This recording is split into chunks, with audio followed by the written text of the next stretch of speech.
Para que hablemos todo el mismo idioma, primero vamos a dividir los nutrientes de la alimentación en los macronutrientes y micronutrientes.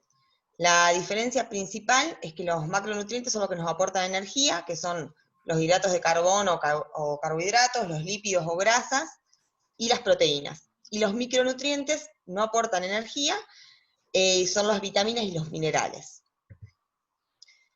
Las proteínas, una función más estructural en el organismo, sirven para reparar tejidos, bueno, como estructura, salvo en algunas situaciones extremas se utiliza como fuente de energía. Los glúcidos y las grasas aportan la mayor cantidad de energía en la alimentación, especialmente las grasas, que aportan 9 kilocalorías por gramo de grasa, y los glúcidos 4, ¿sí? Después están las vitaminas y los minerales, que más que nada regulan el funcionamiento del organismo, al igual que el agua corporal. Yo voy a hablar más que nada de los macronutrientes, que son los que más tienen que tener noción ustedes para pensar en una dieta. Comenzando con los hidratos de carbono, siempre fueron el macronutriente más importante de las dietas, tanto deportista como de una persona. Se tomaba como que debía ser el 60% aproximadamente de la nutrición diaria de una persona. Para dar una división se pueden tomar los simples y complejos. Esta clasificación es por su absorción. Por ejemplo, los simples tenemos que se absorben muy rápido en el organismo, y eso hace que eleven el azúcar en sangre o la glucosa en forma rápida, ¿sí? Se dividen en refinados, que ellos tenemos, generalmente los que no deberíamos consumir en exceso, como lo que es el azúcar, las golosinas, chocolate, gaseosas, dulces, que esos apenas los ingiero, tenemos una ventana aproximada de 15 minutos, y aumentan el azúcar en sangre en ese tiempo.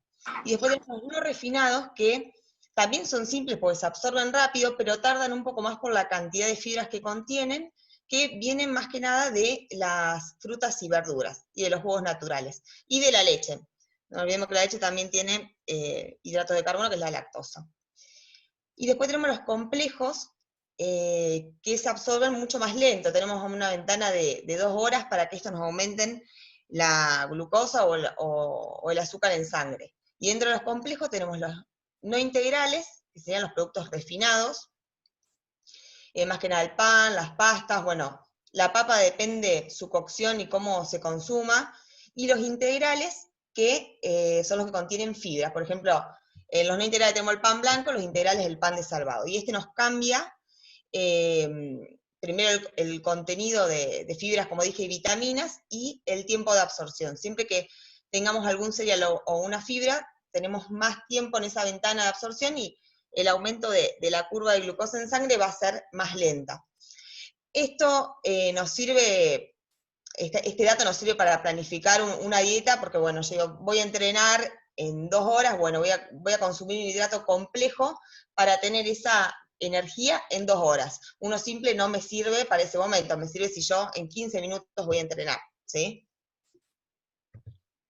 Bueno, las proteínas, que son un poco la vedette de estos tiempos, antes se le restaba bastante importancia, constituían el 15% de una dieta, ahora llegan a formar parte del 35 al 40% de una dieta si estamos en las dietas cetogénicas o hiperproteicas.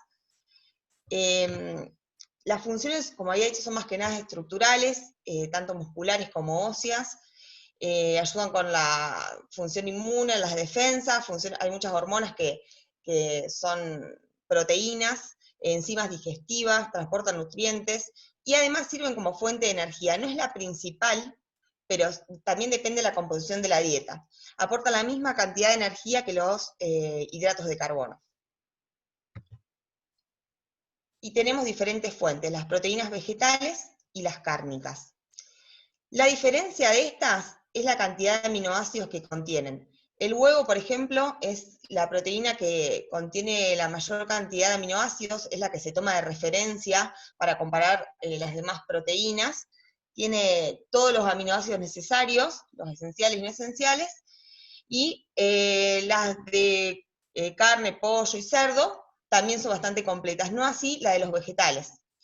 Ahí surge el gran dilema de las dietas vegetarianas, que hay que tener muy en cuenta cómo combinarlos a los alimentos para llegar a cubrir todos los requerimientos proteicos diarios, especialmente de un atleta, ¿sí? Hoy surgió bastante ese tema de las dietas vegetarianas en la otra parte del curso, y yo les comentaba que no es imposible armar una dieta vegetariana, sí hay que saber y hay que estar informado porque no es tan sencillo, es mucho más fácil armar una dieta en una persona que come carne porque es más fácil combinar los alimentos y llegar a cubrir bien los requerimientos. En las dietas vegetarianas tenés que consumir mayor cantidad y la combinación es sumamente importante. Y después tenemos las grasas o lípidos, que también tomaron un rol muy importante en los últimos tiempos. Siempre, vivimos en una sociedad que es básicamente hipofóbica, siempre dijeron que grasas no se debía consumir, y actualmente con las dietas más cetogénicas o hiperproteicas se dio a conocer el valor de las grasas y la importancia que tiene en nuestra alimentación. Hay que tener en cuenta la calidad de las grasas que vamos a consumir. Para hacer una división simple tenemos las grasas saturadas, que son las grasas duras, por así llamarlas, que provienen más que nada de todo lo que sean los productos cárnicos, que en exceso serían proinflamatorias, pero solamente en exceso, y es raro que uno se pase en su consumo.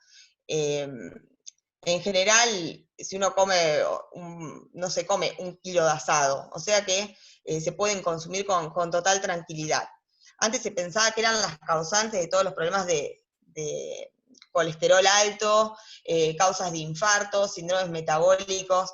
Ahora se está desestimando muchísimo eso y se está como volviendo una sociedad un poco en contra de los hidratos de carbono. Que bueno, hay que llegar a un balance, ¿no? Tampoco hay que ponerse de un lado o del otro. Después tenemos las grasas insaturadas, que también juegan un rol importante, son más que nada los aceites, el aceite de oliva, el aceite de coco, son más saludables la palta, el pescado, ¿sí?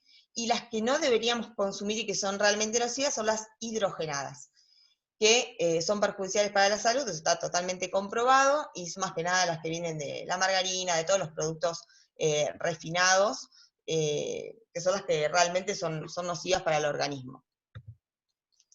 Bueno, esto es lo que le venía hablando de este cambio paradigmático. Tenemos que en la pirámide con la que uno estudió medicina o la que un nutricionista estudió, no actualmente, pero sí hace unos años, la base eran los hidratos de carbono. Y en cualquier dieta te decían más de un atleta, base, hidrato de carbono, fideo, pan, pastas, y después, bueno, seguían con los otros alimentos. Ahora está totalmente invertida esa pirámide, sigue siendo la base la hidratación y empiezan a jugar un rol importante, como ven ahí, los aceites, especialmente el aceite de coco, el aceite de oliva, por el contenido de omega 3, omega 9, todo lo que sean los frutos secos, y se saca directamente de la pirámide todo lo que sean las grasas nocivas que yo había nombrado, están no recomendadas, ni siquiera forman parte de la cúspide como era en la pirámide anterior. O sea que estamos ante un cambio paradigmático muy importante y que tiene mucha repercusión metabólica. Y también juega un rol importante acá el atleta, porque les digo que es totalmente diferente. Yo empecé a estudiar nutrición deportiva hace 4 años y sigo estudiando el día de hoy y viene cambiando todo esto de una manera impresionante. Ahora hay atletas con dietas cetogénicas, que antes era impensado eso. Bueno, para introducir un poquito en la nutrición deportiva, esto lo habrán visto un poco con Ariel, tenemos estos 3 factores importantes en un atleta: la herencia y la genética, que mucho no podemos hacer ahí, es lo que viene con uno de nacimiento, y después los 2 factores modificables que podemos jugar más que nada en alto rendimiento son el entrenamiento, como lo están viendo en este curso, y la nutrición deportiva. que si bien está en la cúspide, yo creo que es un factor muy importante en la vida de un atleta. Tenemos que conocer lo que gasta por día, el balance energético, o sea, lo que entra y sale, lo que entra, o sea, con lo que se alimenta el atleta y lo que entrena, qué macronutrientes consume, la hidratación, y generar una estrategia. Tiene que ser como como planifico un entrenamiento, planifico la dieta, o sea, tiene que ir de la mano. El nutricionista que esté a cargo de ese atleta tiene que estar al tanto de cómo va ciclando su entrenamiento y los periodos de competencia y de descanso para poder hacer una planificación correcta. Hay 2 dietas fundamentales que uno tiene en cuenta, que es la dieta del entrenamiento, que esto sí o sí, yo como nutricionista tengo que hablar con el entrenador y decirle, bueno, a ver, este atleta, ¿qué está por hacer? ¿Qué objetivos tiene? ¿Cuándo entrena por día? Para así facilitar todo lo que sea la recuperación muscular y evitar las lesiones.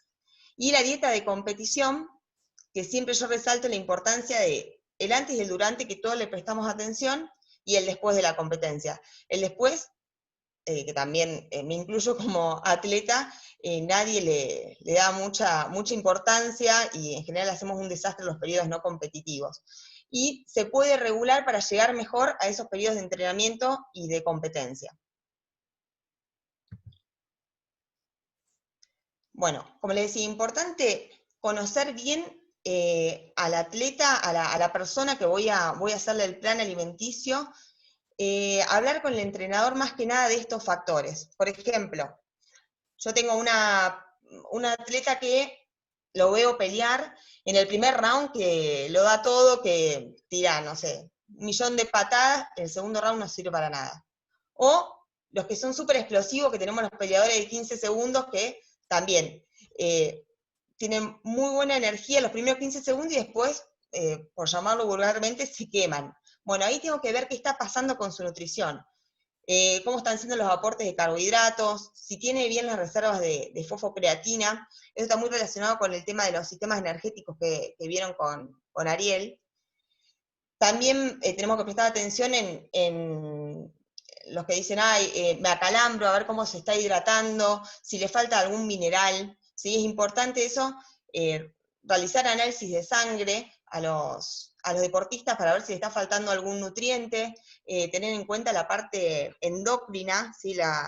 Cómo está la hormona tiroidea, el ciclo menstrual en las atletas femeninas. Todos esos factores nos influyen mucho en la nutrición. Bueno, esto lo puse porque en general la gente suele decir, sí, este deportista se alimenta bárbaro, es sano. No siempre sucede así, tenemos muchos limitantes como deportista y más como deportista amateur. Hay muchos mitos que uno va tomando, en general el atleta no consulta a un nutricionista, consulta al profe, al entrenador o al compañero. Y esto no está bueno porque, como les digo, tiene que ser bien individual la dieta y cambia muchísimo de una persona a otra. También el estilo de vida, más en estos deportes que no son amateur, es difícil. Muchos trabajamos, hay chicos que estudian, entonces hay que adaptar bien la dieta para que sea acorde, y también los recursos económicos. Todos sabemos que una dieta saludable es cara. O sea, lo barato son los hidratos de carbono y dejamos afuera todo lo que sea suplementación, frutas secas, productos cárnicos, y también el tema de los viajes. Los viajes son a veces una limitante para planificar una dieta. Por eso tengo que saber bien cuál es la situación económica del atleta, de qué trabaja, cuánto duerme, qué hace durante el día, cuál es su recurso económico para poder planificarlo acorde. Si no, le voy a hacer una dieta a alguien que no la va a poder cumplir. Bueno, acá es un poco lo que les dije recién, armar un equipo de trabajo. Esto sería como el ideal, el equipo de sueño, digamos, que esté el entrenador, el nutricionista, que es importante que tenga noción en deporte.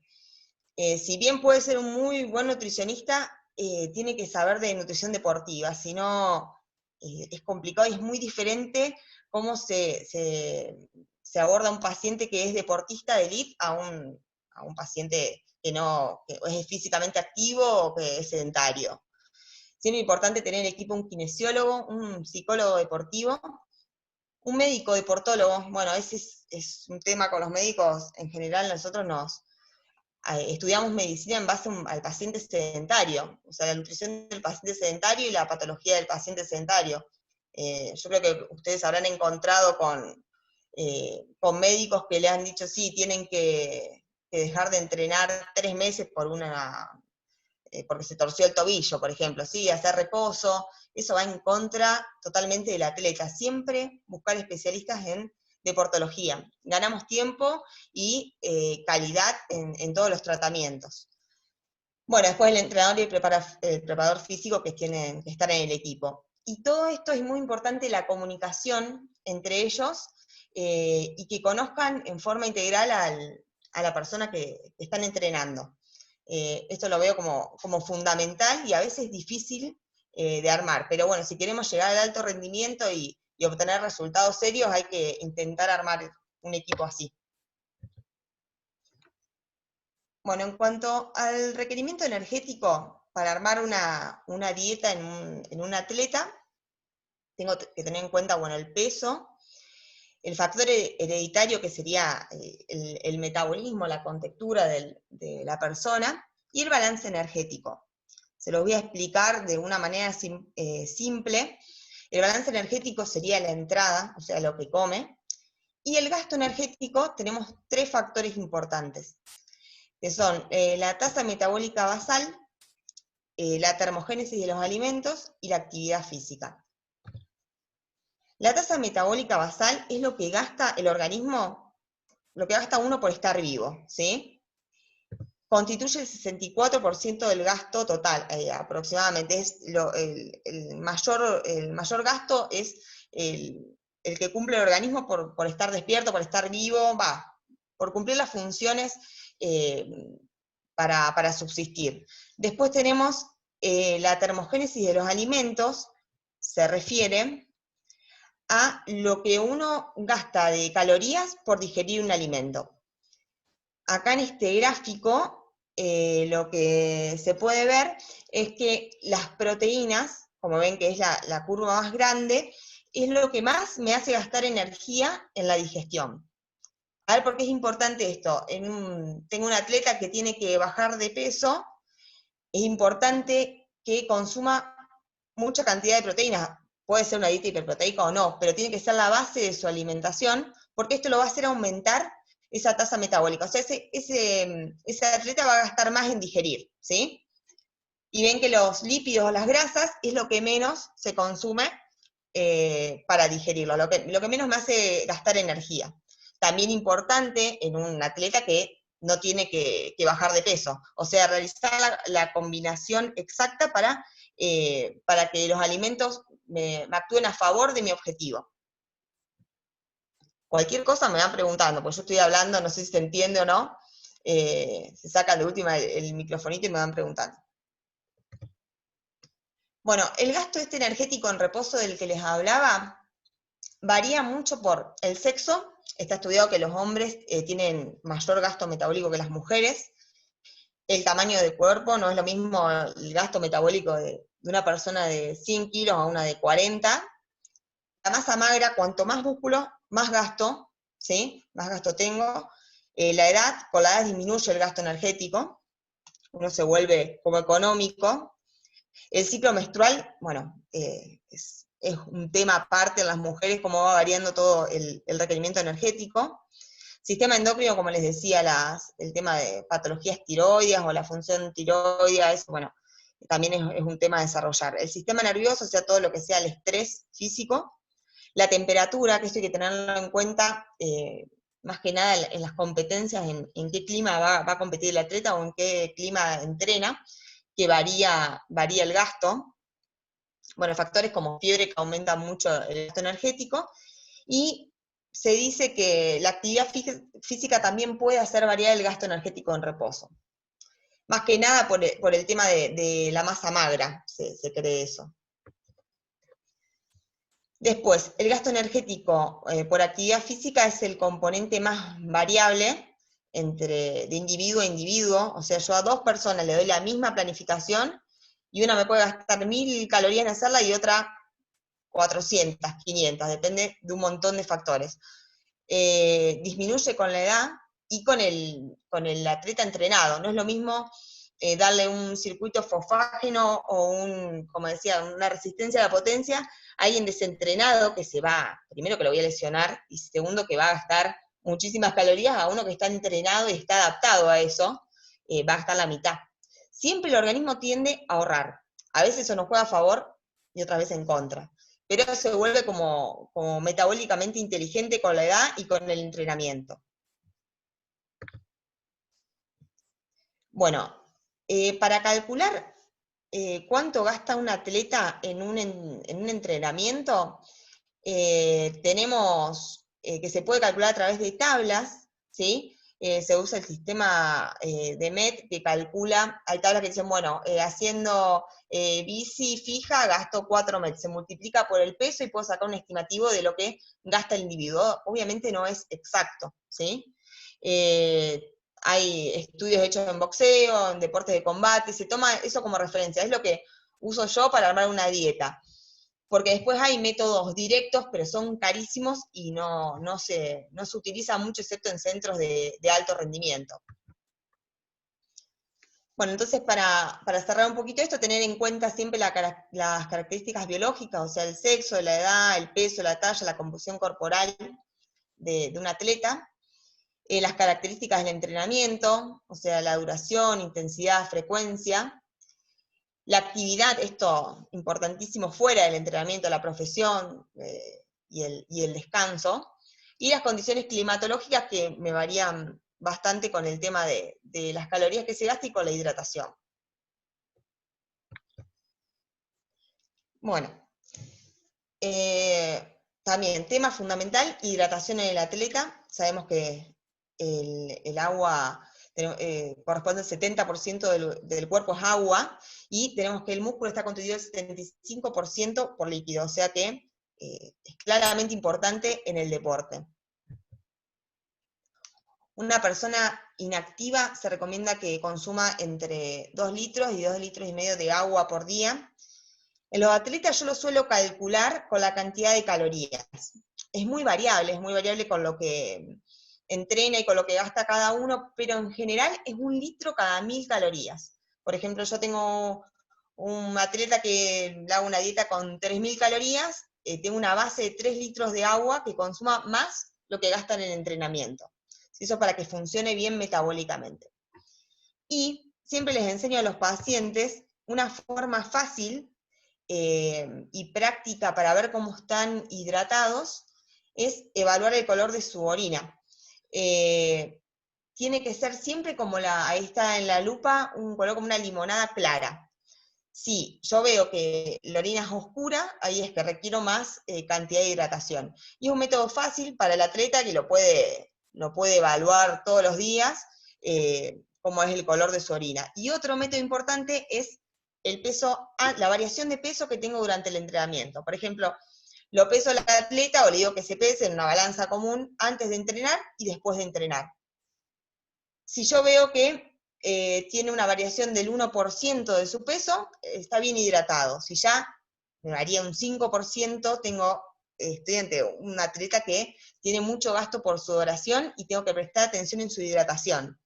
También esto lo puedo usar para estimar un corte de peso. A ver, hay personas que entrenan y bajan 100 gramos, no transpiran nada o no gastan nada, y hay otras que te bajan 3 kilos en un entrenamiento. Tal vez le diste el mismo entrenamiento.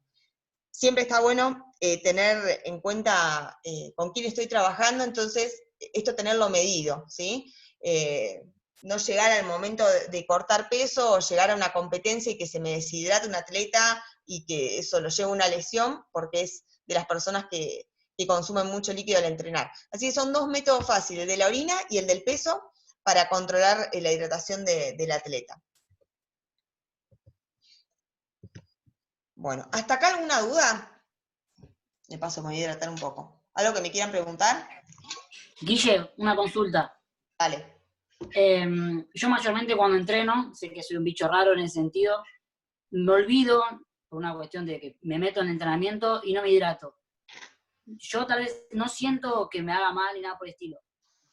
Trato de hacer hincapié en hidratarme sí o sí, o si lo mantengo así, me siento bien, ¿me cambia algo o no? ¿Vos qué me recomendás? O sea, que me hidrate, o sea, sí o sí, ¿no? Por lo que decís.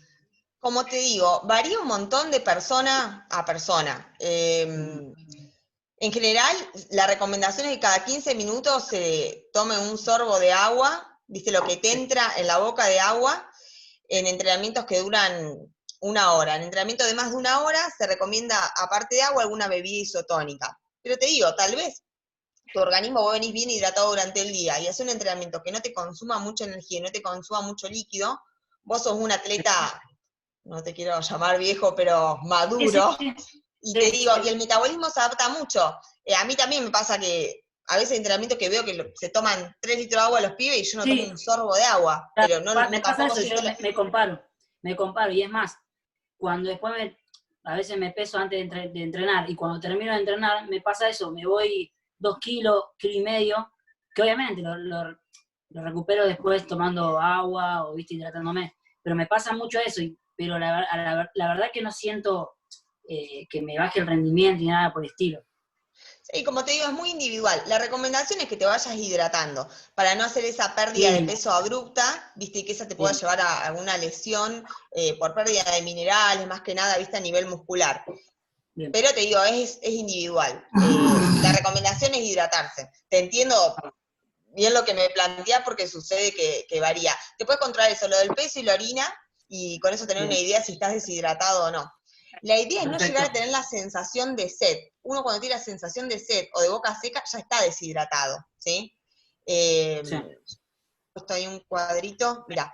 Tenés que, si perdés el 3%, tenés disminución de resistencia al ejercicio, calambres, mareos, del 4 al 6% podés tener cefaleas, aumento de temperatura corporal, ya del 7 a 8 y 10% tenés riesgo vital. Eso también es importante, viste, para los cortes de peso que vas haciendo. También varía individualmente, pero estudiado está eso. Yermina, ¿me escuchas? Sí, Sí, hay una pregunta, pero también varía, me imagino, de acuerdo también a la masa corporal. Es decir, por ejemplo, Axel, pues hola Axel, que todos lo conocemos, Axel es bastante liviano. La cantidad, digamos de hidratación para una persona como Axel, que es liviano, lógicamente debe ser menor que para una persona, no sé, de 85 kilos. Y seguro, también, porque es y lo que tú porcentual. decías, ajá, y lo que tú decías, también tiene que ver un poco con el clima, ¿no? Porque de pronto el manejo de la hidratación en climas cálidos, pues es diferente al de, no sé, cuando se compite en climas fríos o también la altura. No sé también si todo tendrá una relación que manejar en la hidratación. Sí, totalmente. Ok, Se varía un montón con los factores climatológicos y con el tamaño del cuerpo y con la masa muscular. Mayor masa muscular, mayor líquido necesitas para esos músculos, ¿sí? Y el peso lo mismo. Pero tenés muchas gracias. variaciones. Es importante, bueno, lo climatológico es fundamental, más que nada cuando hacemos competencias que nos vamos al otro lado del mundo y nos cambia el clima, tener bien planificada la dieta y cómo quiero llegar a esa competencia. Te cambia Guillo, muchísimo. Guille, Sí, Gracias. bueno, Guille, te hago una consultita. Hola. sí, te escucho. Planteo al revés de los dos ejemplos que dabas vos, por ejemplo, vos y Axel, que por ahí no necesitan tomar agua. ¿Cómo regulás a la gente que está entrenando cuando se quiere llenar de agua ¿viste cuando te agarra como esa sed desmedida? Que vas tomando, haciéndole ingerir agua de a poco, cada cierta determinada cantidad de minutos que tomen un sorbo de agua para que no le agarre esa sed que después te terminas tomando un montón de agua y te termina perjudicando en el ejercicio.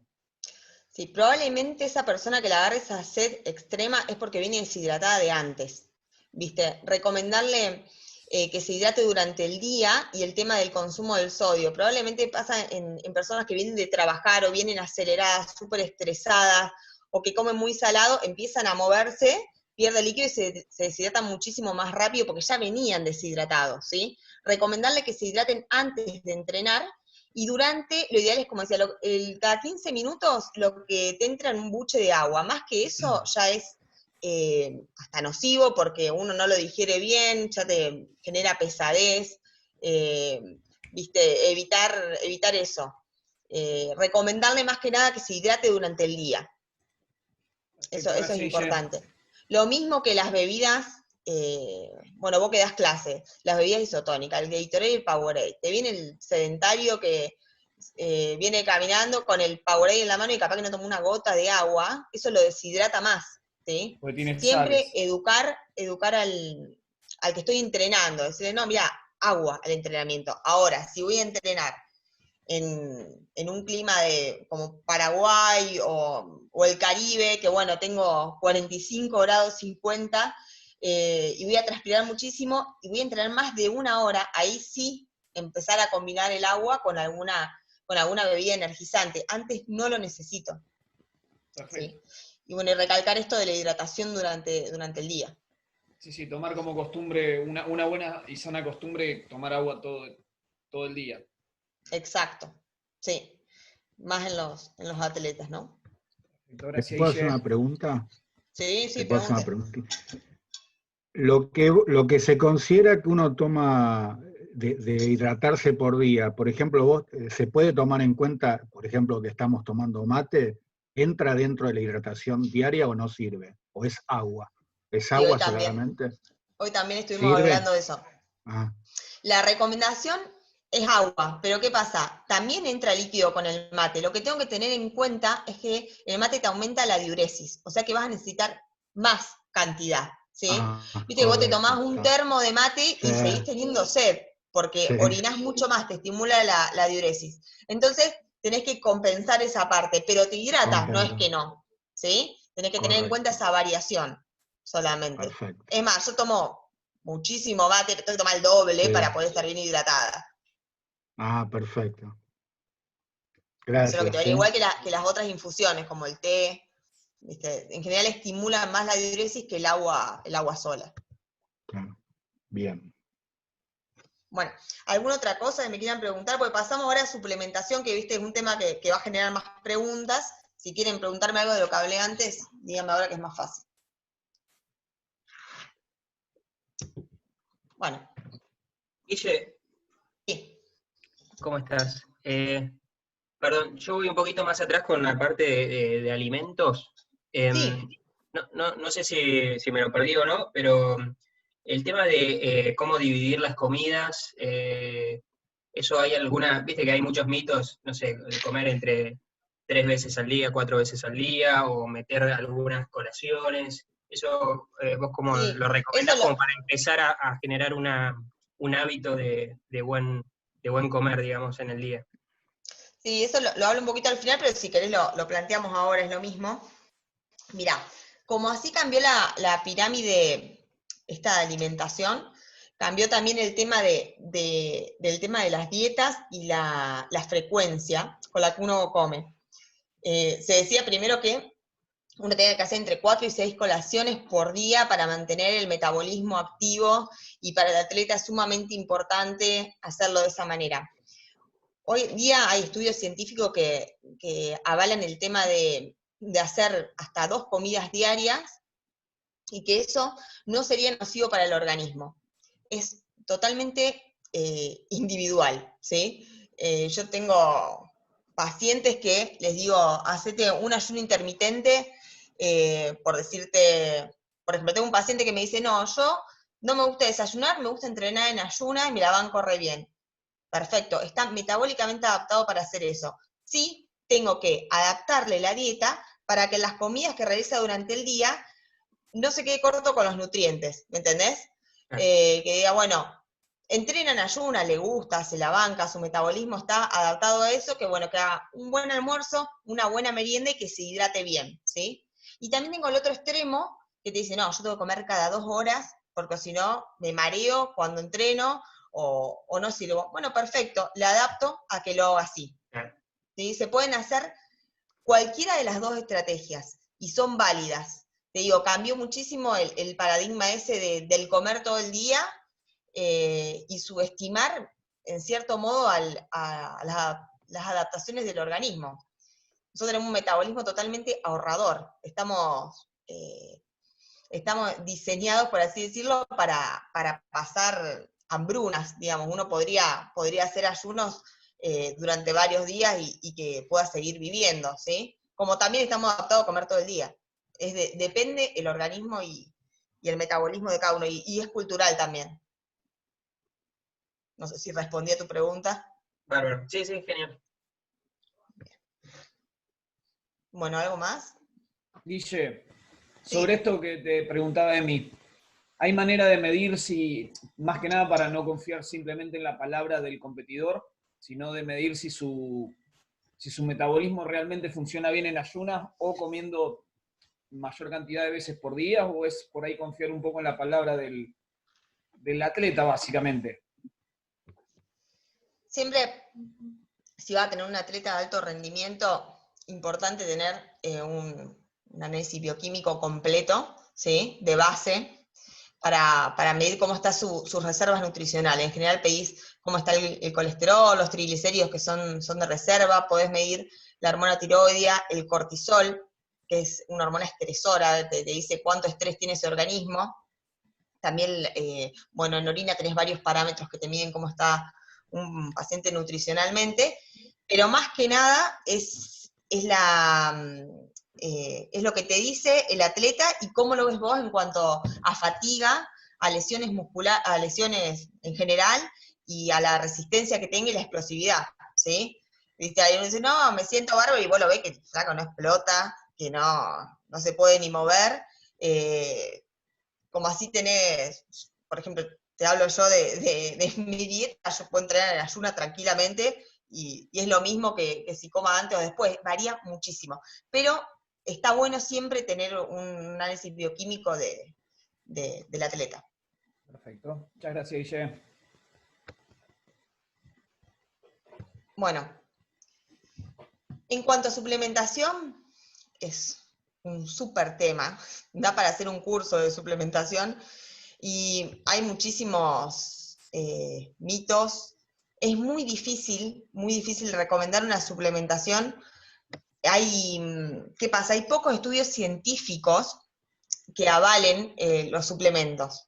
Esto es más que nada porque es difícil estudiar una población de ciertos atletas que sean iguales, que tengan la misma actividad física, que consuman la misma cantidad de energía. Vieron, estuvimos viendo que es muy variable, y es difícil tomar una muestra igual y decir, bueno, a este le funcionó tal cosa, a este no. Entonces los estudios que hay son siempre muestras chicas que no llegan a ser científicamente que te avalen, digamos, usarlo. Por eso hay tantas clasificaciones, cambia tanto usar esto, no usarlo. El ejemplo más claro que hay ahora son el tema de, no sé si escucharon los BCA, o sea, los aminoácidos ramificados, que antes eran la base de un atleta de elite, que sí, empiezo a entrenar fuerte, que tomo, te decían BCA. Bueno, ahora te dicen, no tomes BCA. Que bueno, podés tomar esa información como no. Siempre tenés que probarlo en cada individuo y ver si le sirve o no le sirve. Yo tomo esos parámetros, entre los que son legales, digamos, para utilizar, los pruebo con el atleta y veo a ver qué me dice, si realmente le rinde o no, porque si te basás en los estudios científicos, le podés dar muy poco de suplementación. Bueno, un suplemento, como definición, es un producto que está destinado a incrementar la ingesta dietaria habitual y suplementar o sustituir algún alimento de la dieta, ¿sí? Lo que tienen de beneficio los suplementos son que son, en general, alimentos que se digieren rápido, son prácticos y tienen buen sabor, ¿sí? Yo, para evaluar qué suplemento darle a un atleta, tengo que ver la necesidad que tiene esa persona del suplemento, cómo se administra, el objetivo que tengo, los efectos secundarios, que algunos los tienen, el doping, fundamental, la efectividad, digo, hay tantas cosas que salen y no sirven para nada, o algunas que se subestiman y son muy útiles, la tolerancia que tiene el atleta a cada suplemento, que también varía muchísimo, y las características físicas del individuo. Como le decía, la importancia de, por ejemplo, las barras proteicas, que yo las uso mucho más que nada en los que tienen trabajo o están estudiando, o los chicos que van a la escuela como colación, es bárbara. Pues si en vez de comerte, no sé, una barra de cereal que, bueno, que nutricionalmente no te sirve para nada, te comes una barra proteica. Axel, te acordarás de nuestros viajes con las barras proteicas, y tenés un alimento que nutricionalmente está buenísimo. Pan número 1. Creo que vacié todos los lugares Bueno, de barras proteicas. La Muri está a base de eso, así que ella puede corroborar. Sí, lo puede corroborar, puede hacer un estudio con la Muri. Y están buenísimas, son ricas y son prácticas. Yo las uso mucho como colación o como para reemplazar un desayuno, una merienda, y tienen buen sabor, ¿sí? Ese es uno de los ejemplos de los usos. Bueno, se pueden clasificar de acuerdo a su uso en esto, los nutritivos, que son más que nada los que me reemplazan un alimento, en vez de llevarme al trabajo una pechuga de pollo o un omelette, que a veces no es fácil llevártelo, te puedes llevar un batido proteico, que eso lo reemplaza. Y después están los ergogénicos, que te suman alguna ayuda en el rendimiento deportivo, que ahí entraría más en juego la cafeína, la creatina, la carnitina, que está ahí medio en duda, pero más que nada la cafeína y la creatina. Así que te cambian la energía durante el entrenamiento. Y después, según la evidencia científica, se dividen en grupos. Los que están aceptados, que son estos del grupo A, que ahí tenemos las barras deportivas, los geles, bebidas deportivas, la cafeína, el bicarbonato, la creatina, óxido nítrico, minerales y vitaminas. Los grupos B que están en investigación, bueno, acá ahí los tienen a todos, que está dentro de eso la glutamina. Por ejemplo, la glutamina se usa muchísimo y no está comprobado que sea efectiva. Los que hay escasa evidencia, bueno, ahí tenemos la glucosamina, que se usa muchísimo también para todos, el tema óseo, para reforzarlo, y no hay evidencia de que realmente funcione. Y los que no deben ser usados, más que nada por el doping, que son los prohormonales y por los efectos secundarios. Y también los estimulantes, como por ejemplo la efedrina y la sibutramina, que estos más que nada aparecen a veces como contaminantes de ciertos suplementos. Por eso que siempre leer las etiquetas y ver que uno está consumiendo, ¿sí? A veces uno compra lo barato porque sí, es barato y lo compro. Bueno, tener cuidado con eso. Y los doping, por ejemplo, los preentreno, que hay algunos que están buenos, pero hay otros que los contaminan con efedrina o sibutramina y, bueno, después te generan efectos secundarios o doping positivo y tenés ahí un quilombo en la competencia. Siempre importante dos cosas. Uno, probar tanto la dieta como los suplementos durante el entrenamiento. Nunca dar un suplemento antes de competir que no lo haya probado el atleta, o una dieta antes de la semana previa a la competencia que no la haya probado el atleta, porque le puede arruinar la competencia, ¿sí? Te puede producir efectos secundarios o alteraciones que te pueden realmente cambiar el rendimiento de una competencia. Y lo otro tener en cuenta es anotar el lote de lo que está tomando, que siempre viene ahí en las etiquetas de los suplementos, viene el número de lote, anotarlo, sacar una foto, o sea, guardárselo, y me voy al torneo con ese dato, por si me toca el doping y tengo la mala suerte de que me sale positivo, la penalización es menor si uno tiene lo que estaba tomando, o sea, si lo tomó sin querer. Te penalizan igual, pero es diferente la penalización, o sea que es importante llevarse anotado lo que uno estaba tomando. Y a veces uno se confía en una marca y, bueno, realmente viene contaminada. Bueno, ya está. También importante ver el envase. A mí me ha pasado que digo, bueno, voy a probar esta proteína, que bueno, es lo que más consumimos, y viene, la abrís y no te viene envasada al vacío. ¿Ves? Ahí le pueden meter cualquier cosa y vos ni cuenta, ¿sí? Así que bueno, esas dos cosas son importantes. Bueno, tener en cuenta la seguridad, la efectividad y la legalidad del suplemento. Y más que nada les voy a nombrar los que son importantes y los que utilizamos en los deportes de combate. Bueno, la whey protein, ¿qué es? Es la proteína del suero lácteo, ¿sí? La que viene de la leche. De proteína tenemos la caseína, que se usa poco, lo usan más los fisicoculturistas, porque es de absorción re lenta, que es la proteína del queso, la caseína, se absorbe muy lentamente, tenés como 6 horas para absorberla. Después tenés la proteína del huevo, que en general uno come huevo, pero bueno, al que no le gusta puede comprarse las claras que son que se diluyen con agua y tenés la misma calidad de proteína. Y después tenés la que más usamos, está la whey protein, que es la del suero lácteo, que más que nada, yo ahí les anoté un montón de información, después si quieren lo leen tranquilos, pero lo más importante es que nos ayuda a la recuperación muscular y al crecimiento muscular porque tiene mucha cantidad de leucina. La leucina es un aminoácido que te estimula directamente la insulina. La insulina es una hormona que tenemos que es anabolizante, o sea, promueve el crecimiento, ¿sí? Entonces, yo al tomar la whey protein se absorbe rapidísimo, en 20 minutos la absorbes a la proteína del suero lácteo, y me genera este pico de insulina que hace que el músculo crezca, ¿sí? que lo alimente a ese músculo. El momento del día para tomarlo depende de mi objetivo. Por ejemplo, si quiero tomarlo en reemplazo de una comida, bueno, ahí la tomo en el momento de esa comida, puedo reemplazar un desayuno o una merienda.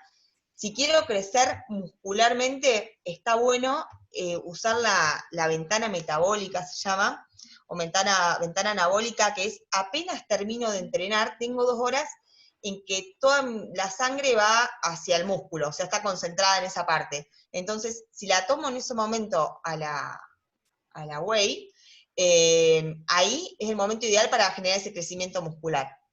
Como también lo tengo que tener en cuenta, si estoy haciendo una dieta que tengo que cortar peso, la uso ahí, también en la whey, por el tema de que me va a generar ese pico de insulina en ese momento y no en otro momento del día.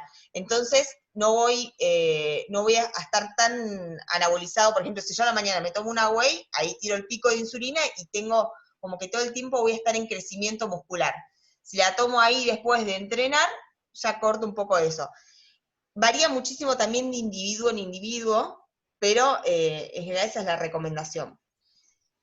Hay diferentes... Sí. Leandro, ¿algún problema en tomarla después de entrenar tarde? ¿Alguna recomendación o da lo mismo si lo haces a las 6 de la tarde o a las 10 de la noche porque terminaste de entrenar a esa hora?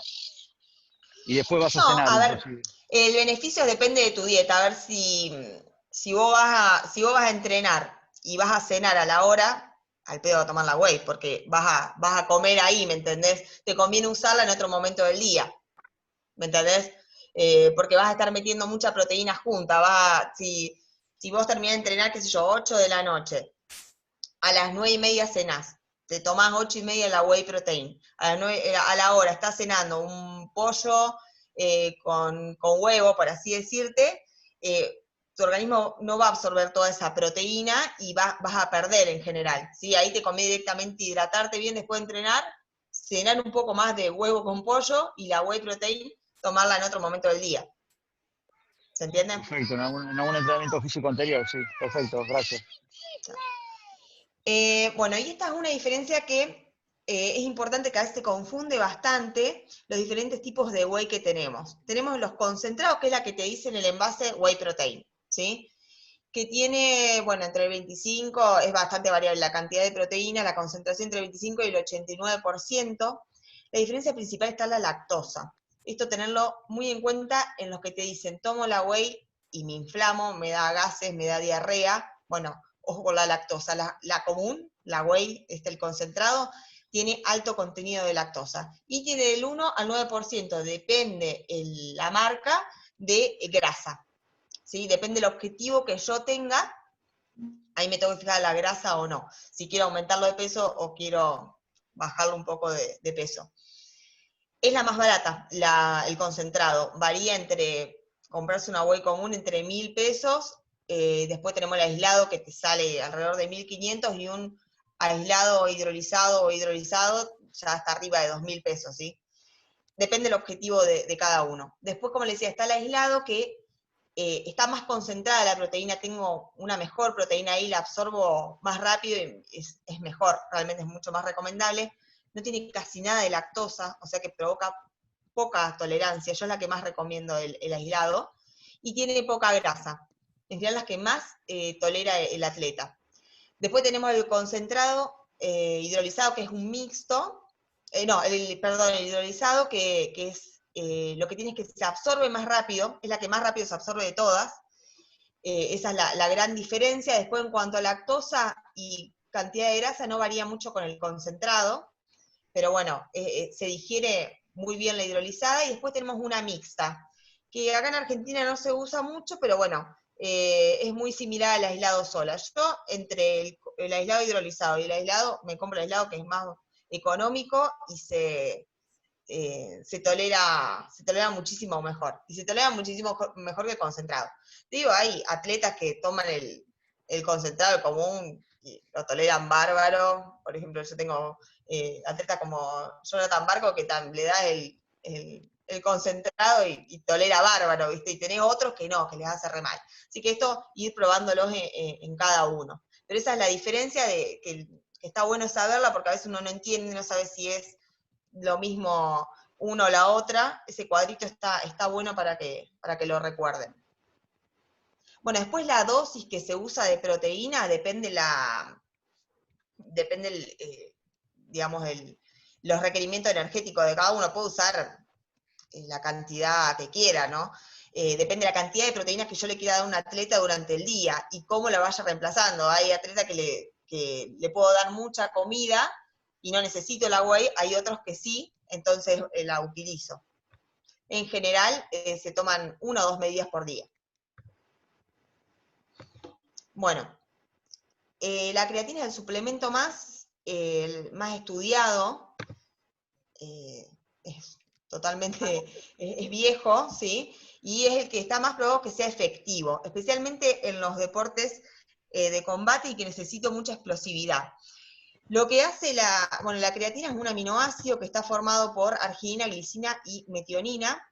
Está el 98% en el músculo esquelético, se almacena el 40% libre y el 60% en forma de fosfocreatina, que lo habrán visto los sistemas energéticos, estudiaron ahí con Ariel.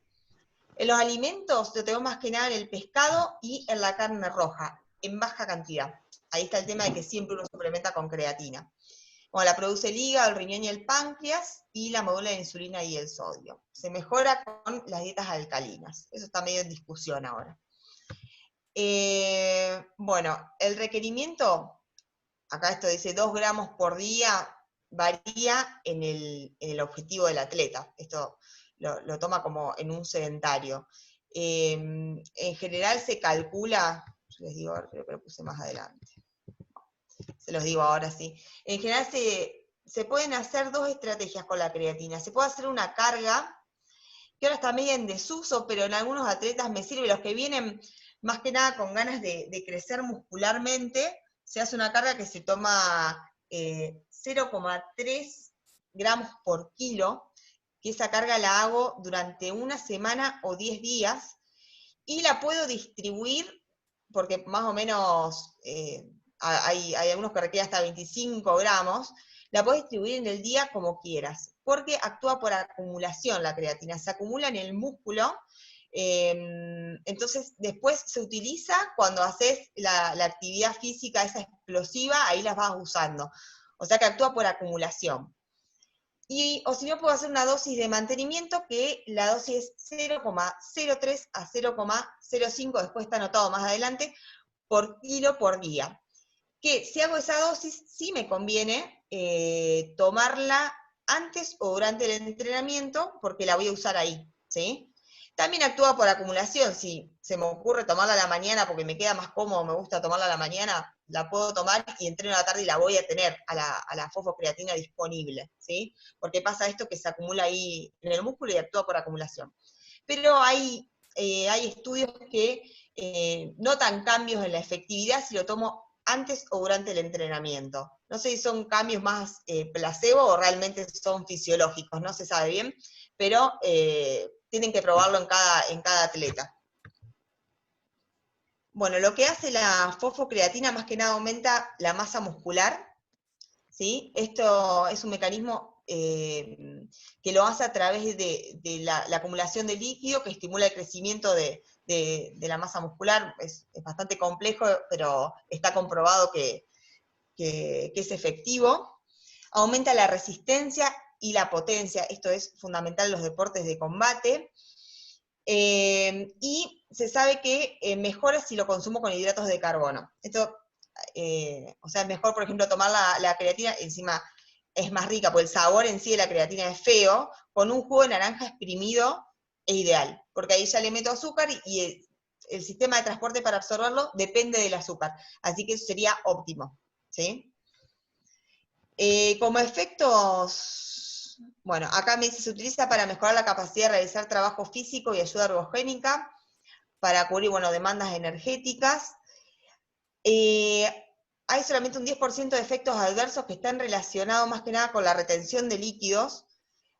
Antes se pensaba que podían producir falla renal, ahora eso está totalmente desestimado. Y es el suplemento que es más parecido químicamente y estructuralmente al que produce el organismo. O sea, la creatina que yo produzco es muy similar a la que consumo. Y eso siempre es mejor por cómo se tolera. Bueno, retrasa muchísimo la fatiga y tiene también efecto a nivel del sistema nervioso central, ¿sí? En el tema de reflejos y en la atención. Es más, ahora se está usando para el Alzheimer, también la creatina. Tenemos los viejos con creatina. Bueno, las dosis ahí le puse la de carga y la de mantenimiento para que la tengan en cuenta. Siempre es importante que se consuma con bastante líquido, ¿sí? Ahí evitas, uno de los efectos adversos pueden ser los calambres por tomarla sin líquido. Lo ideal es tomarla con una botellita de agua o con un jugo de naranja y después toma un vaso de agua para que se absorba bien. Dice, bueno, sí. Respecto a la creatina, en algún momento se decía que no se podía tomar mucho tiempo, que había que hacer alguna especie de ciclos y cortar. No sé qué hay de eso, es cierto. También es bastante mito. Hay estudios de hasta 6 años de atletas que toman creatina sin descanso y no presentan ningún efecto adverso. Yo en general siempre los adapto a lo que estén entrenando. A ver, te vas de vacaciones 3 meses y no, 3 meses no, te vas de vacaciones un mes, ponele, o dejá de entrenar un mes por X causa, no la tomes, o sea, no tiene sentido. Después, mientras que el atleta esté activo, conviene suplementarse con creatina, ¿sí? Y no está comprobado que produzca efectos adversos. Es muy individual la cantidad que doy, y también no darla sin sentido, como te digo, si uno no está entrenando fuerte, no te va a cargar de creatina. Si estás en una pretemporada vas a tomar más, y también si querés cortar peso, te conviene bajar un poquito la dosis o ajustarla para no retener mucho líquido, ¿viste? La vas variando. Pero en cuanto a daño renal, no está comprobado que la produzca. Alguien que está en el trabajo de ganar masa, eso, digamos, en el periodo de entrenamiento está bien y no es contraproducente, entonces. No, no es contraproducente. Fantástico. No. Y bueno, como te decía, lo de la carga, si querés ganar masa muscular, aunque ahora está un poco desestimado, funciona. Nosotros lo hemos probado bastante y está bueno. Ganás masa muscular más rápido. Bueno, otro suplemento que está comprobado que es efectivo y como ayuda ergogénica es la cafeína. La podemos encontrar en las bebidas cola, en el té, bueno, en el café y en todas las bebidas energizantes. En realidad el componente fundamental de los preentrenos, que tienen de todo, que yo no los recomiendo, no es que te van a hacer mal, pero recomiendo más que nada que consuman la cafeína sola, que te va a producir menos efectos adversos y va a ser más efectiva que tomar la mezcla de todos el suplemento del preentreno, que te pone un poco de todo y al final no no es muy efectivo, ¿sí? ¿Por qué no te dicen tomar la cafeína sola? Porque es barata, igual que la creatina, es sumamente barato comprarte, viene en cápsulas, viene generalmente de 100 miligramos, y es súper económica. En 30 minutos se absorbe y, bueno, lo que hace más que nada es estimular el sistema nervioso central. Entonces esto aumenta la tensión, aumenta la irrigación muscular, mejora el reclutamiento de fibras motoras, ¿sí?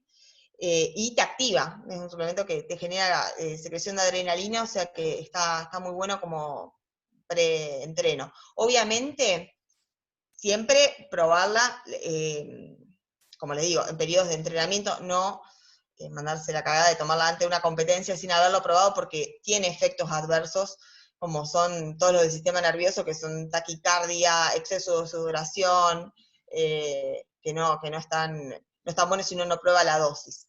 Está comprobado que mejora la resistencia y el rendimiento por este tema de que aumenta esa secreción de adrenalina.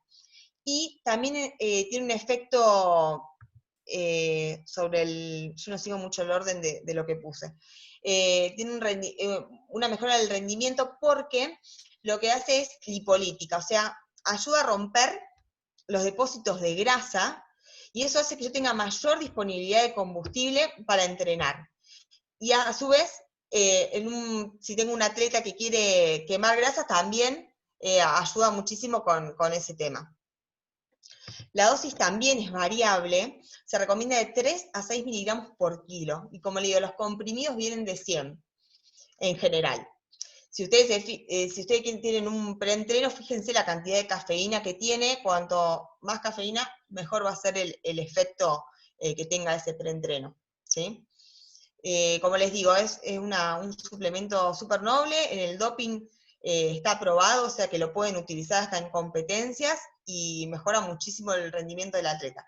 Más que nada, el deporte amateur, que uno trae cansancio crónico y fatiga, te activa mucho y los efectos adversos son pocos. Tener cuidado, sí, en los hipertensos, te puede aumentar la presión arterial.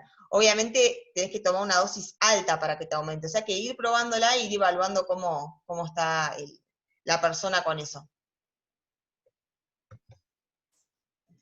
Bueno, y después tenemos los recuperadores, como se los había nombrado al principio, los ramificados y la glutamina, más que nada, que te ayudan a recuperar después de un entrenamiento el tema más que nada muscular, que ahora están en controversia, más que nada por la absorción. Se dice que pasó como que pasó a primer plano la whey protein, que uno ya dentro de la whey protein tiene los aminoácidos ramificados y tiene la glutamina. Entonces dice que si uno consume eso, ya estaría cubriendo los requerimientos del organismo de esos aminoácidos. Y si los tomas juntos, que este es un dato importante, disminuye la absorción. Si yo tomo la whey en el mismo momento que tomo los ramificados, la glutamina, o si tomo esas whey que vienen, viste que te dice la super whey protein con ramificados y extra glutamina, bueno, se absorben menos. Entonces, se está estudiando eso, hay un montón de trabajos que dicen que uno como que agota los receptores para absorber los nutrientes, y al final el efecto es negativo. O sea que si los consumo, porque realmente yo siento que mejora, aunque sea un efecto placebo, el efecto placebo también es bueno para el atleta. Si me dice, me recupero más tomando glutamina o ramificado, perfecto, tómalo, pero tomalo lejos de la whey, ¿sí? Para no superponer esa absorción. Por ejemplo, si los puedo tomar antes de irme a dormir, yo en general se los doy a los pacientes antes de acostarse, que se absorben re bien a la noche. Le doy 2 comprimidos ramificados o una dosis de glutamina que mejora la fatiga, más que nada en los momentos que estamos en ascenso de entrenamiento, ¿sí? Después están las bebidas deportivas, que esto, como le digo, tener cuidado en como decía, el que va a entrenar 3 veces por semana y viene con el Powerade, y también los atletas que dejan de consumir agua por consumir Gatorade o Powerade, ¿sí? está científicamente comprobado que realmente necesitas suplementar con glucosa o con minerales después de 90 minutos de entrenamiento. O sea que en nuestro deporte no es tan frecuente que sea necesario. O si estás a altas temperaturas, ¿viste? Nosotros tenemos en realidad ciclos más cortos de entrenamiento, son más útiles en deporte de resistencia, como es el triatlón o el ciclismo. Ahí sí está bueno el suplemento con las bebidas isotónicas, sino tener cuidado con eso, no tomarlas al vicio. Lo mismo que los geles deportivos, no sé si los nombro acá, bueno, ahí. Los geles tampoco se usan mucho en nuestro deporte, no es que no se tengan que usar, pero no nos da mucho beneficio. Por esto que les decía, es raro que agotemos las reservas de glucosa, es raro por el tiempo de entrenamiento y el tiempo de competencia.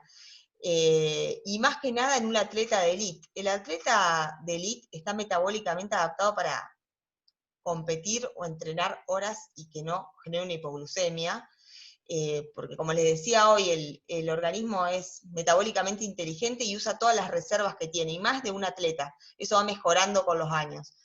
Así que los geles, ojo y ojo con los que los consumen, que se mandan los geles sin hidratarse, y eso a veces produce un efecto contrario al que estamos buscando.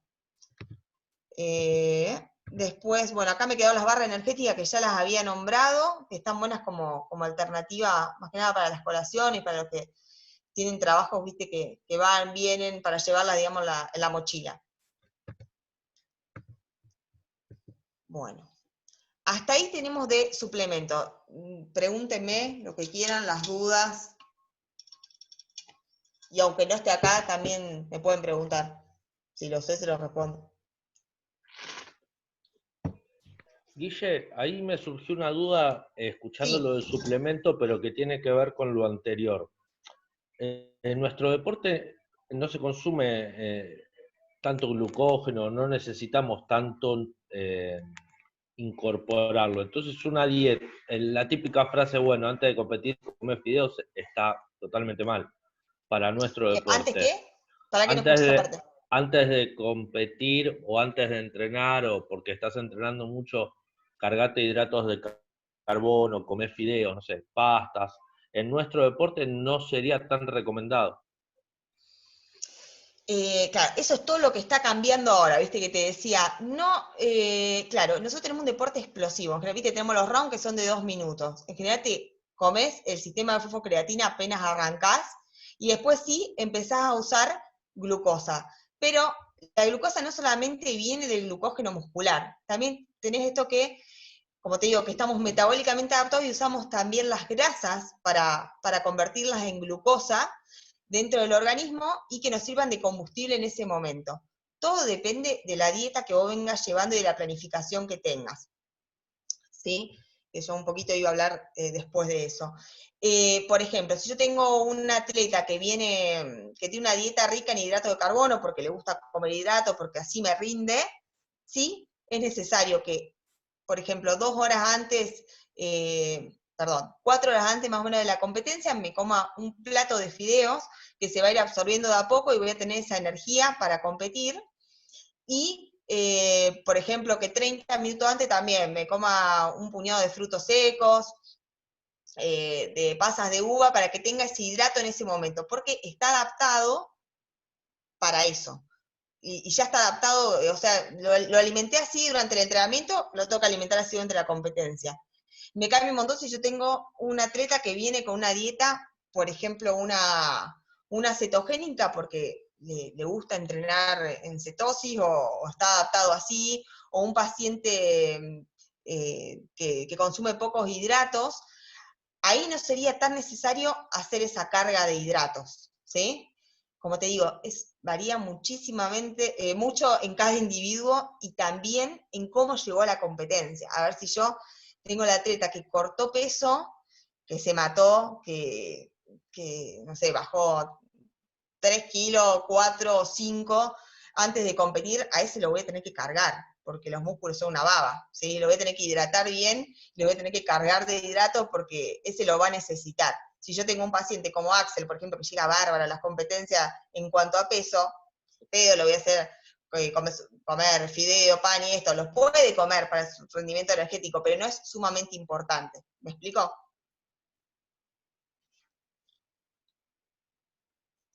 Bueno, y después, hablando de eso, tenemos diferentes dietas, ahora tenemos una gran variedad de estrategias, tenemos la típica dieta hipocalórica, hipograsa, que es yo digo la de Cormillot.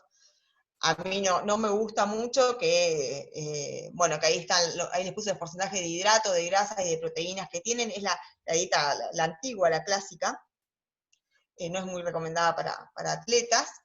Después tenemos hipocalóricas moderadas, que ahí aumenta un poquito las grasas y las proteínas y usan menos hidratos de carbono. Y las que están más de moda ahora, o que se están estudiando un poco más, y que se vio que generan algunos beneficios en atletas, y más que nada en estos deportes como los que hacemos nosotros, que son, como decía, no usamos tanto todo el glucógeno, que son las dietas bajas en carbohidratos, que tienen un 30-45% de carbos, la cetogénica, que es bastante extrema, que usa solamente el 5% de carbo y te aumenta mucho la cantidad de grasas y de proteínas. Esta, tener cuidado con, más que nada, te baja mucho la cantidad de minerales, o sea que, seguirlos de cerca a los atletas que lo hacen, y no es una dieta recomendada para hacer en forma crónica, sino hacerla más por ciclos, ¿sí?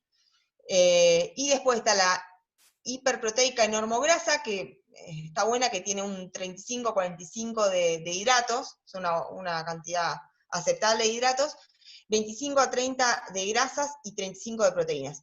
Esa es la más equilibrada, ¿sí? De las que nombré. Pero como les dije, en toda esta charla de nutrición es muy variable en cada persona, en los gustos, en la cultura, en la patología, las patologías que tenga cada individuo, en los diabéticos, los que corten peso, los que tengan que aumentar. O sea, varía muchísimo, por eso la importancia de planificar la nutrición y que acompañe el entrenamiento que esté haciendo, ¿sí? Y así generar estrategias. Varía muchísimo y es difícil armar una dieta para un atleta. Tenemos mucho ensayo, error, por eso la importancia de practicar, de entrenar también la dieta, de decir, bueno, a ver, probemos con esto, a ver cómo funciona, y llegar a la competencia de la mejor manera posible, o hacer un corte de peso saludable, no probar dietas a último momento, tratar de deshidratar lo menos posible al atleta. Bueno, a veces hay que hacerlo, y si lo hacemos, tener en cuenta cómo recuperar a un atleta, tratar de no cometer errores. Por ejemplo, yo siempre digo, si tengo un torneo común y corriente, que tengo el pesaje a las 8 de la mañana y compito a las 11, no le haga cortar peso al atleta, o que llegue bien en peso antes, porque no se va a recuperar, va a rendir menos y lo puedes lesionar. Ahora, si estoy en un mundial y tengo 3 días para recuperarme, bueno, matalo en un sauna si querés, hacé lo que quieras, que en esos 3 días se va a recuperar. Y sí, practicalo antes a eso, un mes antes, decirle, bueno, vamos el sábado a hacer como que tenés el pesaje. El viernes lo mandás al sauna, y le haces hacer una dieta hiperproteica o la estrategia que quieras utilizar la semana previa, y le haces practicar el corte de peso. Así como lo haces entrenar, hacerle practicar el corte de peso, ¿sí? Eso es sumamente importante. Bueno, preguntas, dudas, cosas que les hayan quedado ahí colgadas.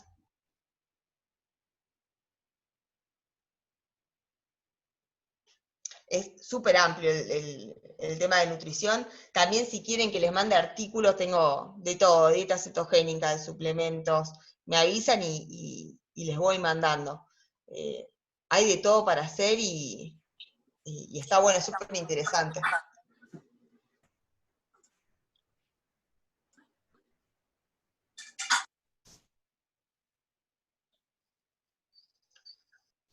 Bueno, si no quedaron dudas o hablé demasiado. ¿Aló? Bueno, cualquier cosa ¿Guille? que les surja me van diciendo. ¿Aló? Sí. Pregunta, ¿qué grasas recomiendas tú para la alimentación? ¿Qué grasas son las que más ocupas? Bueno, viste como habíamos visto, a ver si llego a esa imagen. Las grasas más que nada las recomendables son las que vienen, que son ricas en omega 3 y omega 6. Hay que encontrar el balance exacto para consumirlas. A las insaturadas, o sea, en la que vienen más que nada de los aceites, como son el aceite de oliva, el aceite de coco, la palta, la grasa del pescado, de los frutos secos. Y también la grasa animal está buena, también ayuda y aporta muchísimas calorías y una fuente energética buena. La que tengo que hacer hincapié son esas las insaturadas, y que a veces uno medio que las deja de lado, más que nada las que vienen del pescado. Por lo menos acá en Argentina tenemos una dieta con déficit de pescado, y eso, o empiezo a comer más pescado o me suplemento con omega 3, que también es otra opción. Las que tengo que sacar sí o sí son las hidrogenadas, que esas son nocivas y proinflamatorias. Esas son las que me alteran más el metabolismo, me generan aumento del colesterol del malo, inflamación. No son para nada necesarias a la dieta. ¿Sabes qué? En algún momento leí o escuché que, bueno, hay alimentos inflamatorios como el arroz, las harinas blancas, la leche blanca. ¿Qué tan cierto es eso? Sí, es cierto, es así. Ahora también hay muchas dietas que son antiinflamatorias. Todo lo que sean productos refinados, o sea, que tengan mucho procesamiento en su elaboración, que son, como decir, las harinas blancas, especialmente la harina de trigo, el azúcar y las grasas hidrogenadas, son proinflamatorias, me generan un estado de inflamación constante. Y esto es muy nocivo para el atleta, ¿sí? El atleta ya tiene un estrés por el entrenamiento. Sabemos todo que en el alto rendimiento no es lo más saludable, y tengo mucha secreción de hormonas como son adrenalina y cortisol, y eso me generan todo el tiempo estar como en estado proinflamatorio. Si le sumamos una dieta rica en todo lo que sea hidratos de carbono, de estos, de los que serían de malos, como son los refinados, lo que estábamos hablando recién, como las harinas blancas, por ejemplo, de trigo, genera el doble de inflamación, y eso me puede llevar hasta una lesión, ¿sí?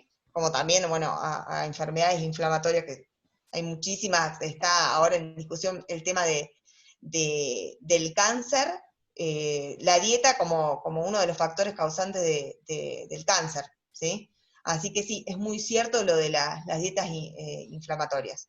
Y siempre tender eso, a sacar todo lo que sean productos refinados, tender más a todos los productos integrales y orgánicos, o sea, lo más saludable, lo menos envasado, ¿sí? A veces se complica. Y sacar también las grasas hidrogenadas, son esas que están ahí, que también son súper proinflamatorias. Al atleta lo tengo que tener con una dieta que sea antiinflamatoria. Dice, Sí. por ejemplo, ¿cómo controlás la ansiedad y demás? Porque puede llegar a suceder que te agarre un pico de necesidad o de azúcar, o la ansiedad es de comerte un helado, por ejemplo, o de, vamos rápido a ver la imagen acá, qué sé yo, comerte un pancho y en vez de comerte uno, reventarte 8, porque pasa. Obviamente tenemos un factor individual que es la adicción. Cada uno es adicto a diferentes sí, cosas, sí. y también uno es adicto a los alimentos, ¿sí? Genéticamente uno tiene cierta tendencia a ser adicto a los dulces o a los salados. Si uno lleva una dieta equilibrada, te puede costar los primeros días, como mucho una semana, en adaptarte. Te vas a dar cuenta que si empezás a comer menos productos estos de los que recién nombramos, que son proinflamatorios, que son mucho más adictivos, y los envasados, que en realidad vienen con conservantes y con aditivos para que uno se haga adicto, realmente es así. Si uno los deja progresivamente, va a llegar a un punto que no vas a tener la necesidad de consumirlo. Es más, no lo vas a tolerar. No, los que llevan dietas que son más naturales, y los atletas que están bien alimentados, los ves que realmente después no toleran ese tipo de alimentos. Te lleva un tiempo de adaptación, como dejar el cigarrillo, como dejar el alcohol. El mecanismo de adicción es el mismo que con ese tipo de cosas, como te digo, el alcohol, como el cigarrillo. Yo a veces juego mucho con los frutos secos, que son ricos en grasa, bueno, con la whey protein, con las barras proteicas, que consumiendo un buen alimento tenés un sabor rico, ¿viste? Vos decís, podés consumir de chocolate, de vainilla, podés hacer recetas con eso, o sea, juega mucho las ideas culinarias también en ese sentido. Claro, sí. Porque bueno, tenemos varios conocidos en común que me ha pasado a mí ya hace un par de años que cuidándome y vos me ponías un helado cerca y no me podía comer 2 cucharadas, necesitaba comerme medio kilo. Claro. Conocemos un tal Lucio que tiene, claro, sí, conocemos También, un tal Lucio que tiene una adicción por el dulce de leche. ¿Me entendés? Eso. Bueno, también importante darse lugar a eso. O sea, yo siempre digo, hay que hacer periodos de descanso también con la dieta, como hago con el entrenamiento, también tomarme la libertad de hacer un descanso con la dieta, o tomarme un día una comida que yo diga, bueno, me como el dulce de leche, preferible decir, me como una cucharada de dulce de leche por día, a ver, en vez de mandarme un atracón, eso es importante también, claro. ¿Sí? Y sí permitirme esto de salirme un poco de la dieta. Ya que nombraste esto, que no lo había dicho antes, más o menos la variación de peso que tengo que tener en un atleta, por ejemplo, si yo lo tengo fuera del periodo de competencia, lo saludable sería que esté como máximo en un 10% arriba del límite superior de la categoría de peso. Por ejemplo, si peleo hasta 60 kilos, por ejemplo, fuera de competencia, 3 meses antes de una competencia, puedo pesar 66 kilos tranquilamente y a veces es saludable que el atleta lo haga, ¿sí? Después, ese porcentaje lo tengo que ir bajando progresivo. Cuando estoy 1 mes y medio de competencia, se acepta que más o menos un 5% arriba del peso, y 15 días antes tengo que estar, para que sea saludable el corte de peso, en un 3% del límite superior de la categoría. En esos 15 días cortar ese 3%, y si no llego, ya ir a los sistemas de deshidratación, ¿sí? Depende, conociendo al atleta te vas a dar cuenta si se tiene que deshidratar mucho, poco, qué es lo que tengo que ir variando. Eso está bueno para tenerlo en cuenta, que lo nombraste, el descanso de las dietas, igual que el descanso del entrenamiento. Si no, uno genera una adaptación. Pasa que cuando uno come muy saludable, sigue o hace las dietas estas hiperproteicas, el organismo se adapta a esa dieta, después no la puede usar más para cortar peso. ¿Sí? Tenés que desadaptarte para volver a adaptarte. Ir ciclando eso también es importante y es inteligente de parte del nutricionista y del deportista. Si no, te adaptás. El cuerpo siempre tiende a adaptarse.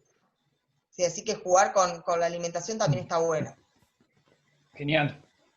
Y un dato de color, Guille, que pasó hace poco, no sé si te acordás, que fallecieron un par de boxeadores por cortes extremos de peso y temas de salud. No me acuerdo cuál de las 4 organizaciones mundiales de boxeo implementó lo que vos decís como un parámetro sano. Creo, no recuerdo bien los tiempos, pero un mes antes no puedes estar más del 10% de la categoría donde vas a pelear, y como si te dijera 15 días antes no puedes estar por encima del 5, para que no sea tan brusca la adaptación del peso y perjudique la salud sobre todo un boxeador profesional. Pero creo que como que lo empezaron a tomar como un parámetro reglamentario y que no haya cortes tan bruscos de peso. No sé si sería lo ideal. Pasa que lo que yo digo es como que siempre está como de moda cortar peso para pelear una categoría, y siempre te da beneficio, porque a ver, uno dice, uno es más largo para tal categoría y te da beneficio en el tema de los deportes de combate, y se pone como de moda cortar peso. Lo ideal, yo digo, es lo que hace el jiu-jitsu, viste, que te pesa antes de competir. Eso es bárbaro en cuanto... Guaco te pesa todos los días, no me acuerdo en cuál de las disciplinas, pero te pesa todos los días. Guaco te pesa en ring todos los días. En ring, claro, porque es contacto pleno. Claro. Y generás diferencia con 5 o 6 kilos de masa más. A mí me ha pasado, calculo que alguno de ustedes que compite también, que yo no reconocí a mi oponente desde el día del pesaje al día que competí. Me pasó en un mundial de Waco, cuando fuimos a Budapest, que me tocó con una megatleta pelear, que yo la vi el día del pesaje, había una chica de mi tamaño, el día que competí con ella, Era otra. yo creo que tenía 10 kilos más, pero no estoy mintiendo, era tremenda la diferencia. Eso para el organismo no es para nada saludable, lo podés hacer una vez y te puede pasar que no llegues bien, pero lo más saludable son esos porcentajes que les pasé, y siempre hacer todo lo más equilibrado posible, por la salud física y mental del atleta, porque esa chica había llegado a un nivel de deshidratación tremendo para poder dar una categoría de peso. Sí, eso no se puede hacer muy seguido. Y lo vemos en la MMA, que pasa un montón. Y sí, bueno, Ronda Rousey hacía eso. Sí. Era una gorda en el octágono cuando era una modelo en la balanza. ¿Viste? Y esto tremendo. A ver, al metabolismo y al rendimiento, por ejemplo, al consumo energético y demás, cuando le pones esas variaciones tan amplias en tan pocos días, ¿cómo no sirve tampoco o sí funciona? No, es totalmente riesgoso estar jugando al límite de la lesión todo el tiempo. Y en un momento te va a generar problemas de salud. Por eso digo, no lo podés hacer seguido y estás en el riesgo de lesión todo el tiempo. Todo el tiempo. La otra vez pensábamos con Ariel el tema de su rodilla, que yo digo, vos te lesionaste, él viste que tuvo sobrepeso bastante tiempo y hizo una dieta de estas tipo las de Cormillot hipocalóricas, ahí se lesiona la rodilla. Y después, viste, hablando, creo que fue este año, que decían, mirá, puede haber sido por eso, uno puede generar una desnutrición en el atleta y una lesión crónica. Mirá Sí, que por ahí lo de Cormillot, lo de Cormillot está pensado para una persona sedentaria. Exacto. Que no requiere una cantidad de energía abismal como por ahí un deportista. Exacto. Y ahora te digo que casi en desuso va a tener que adaptarse el sistema Cormillot a los requerimientos y a las dietas más modernas, que de hecho algo están cambiando, pero bueno, todo es progresivo. Cormillot es un montón los productos envasados. Yo lo he escuchado en los programas recomendar, por ejemplo, las frutas enlatadas y me agarra como un ataque. Digo, por Dios, ¿para qué le da una fruta enlatada? Dale un alfajor para eso. Una fruta natural. Sí, claro, pero en calidad le está dando como un alfajor. Obviamente la fruta natural es la que va. Pero usa mucho eso y bueno, no es coincidencia que Cormillot haya tenido un cáncer de colon, si te pones a pensar, ¿no? Claro, sí, es verdad. Sí, tenés razón. Hay esas cosas hay que tenerlas en cuenta. Así que bueno, ¿alguna otra duda o pregunta que me quieran hacer? Una más te puedo hacer. Sí, las que quieras. Gracias. Te quería preguntar porque en los últimos años uno como que recibe así mensajes contradictorios. ¿Viste el tema del huevo en relación al colesterol? Si es un mito o si es real eso. Gracias a los estudios, es un mito, totalmente un mito. Antes se recomendaba, y te digo que yo también lo estudié así, comer 3 veces por semana un huevo, porque te decían que aumentaba el colesterol. Bueno, es totalmente un mito. El colesterol que tiene el huevo no tiene nada que ver con el colesterol que uno tiene en sangre. Es más, el colesterol lo produce más uno y está más relacionado con el consumo de hidratos de carbono o grasas hidrogenadas, que con el huevo en sí. El huevo en un atleta hasta 3 por día, enteros y claras las que quieras, puedes consumir. Hasta 3 por ese número, hay algunos que hasta toleran más. Sí. No se vio ninguna alteración a nivel de... Es más, lo pueden probar en cualquier atleta que le hace un análisis de sangre, el colesterol lo va a tener divino. Consumiendo un montón de huevo. Consumiendo un montón. Gracias. Una consulta, Guille. Sí.